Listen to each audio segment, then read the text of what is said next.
আমি লেস ব্রাউনের একজন ভীষণ অনুরাগী। লেস ব্রাউন কখনো একজন মানুষ ছিলেন না, শুধু তিনি ছিলেন এক প্রশ্ন যা প্রতিটি মানুষের অন্তরে জেগে ওঠে। পৃথিবী যখন বলে তুমি আর পারবে না।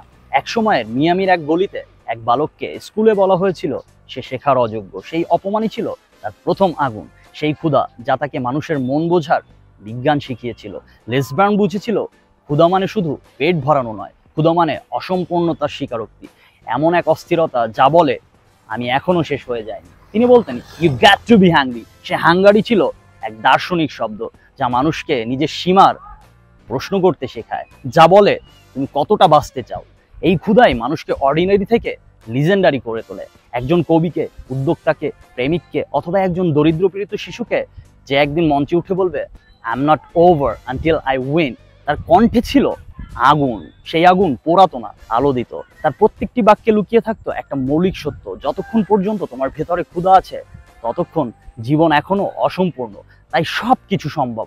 আমার ভালো লাগার একটা কথা দিয়ে শেষ করব, if you fall on your back, cause if you can look up you can get up.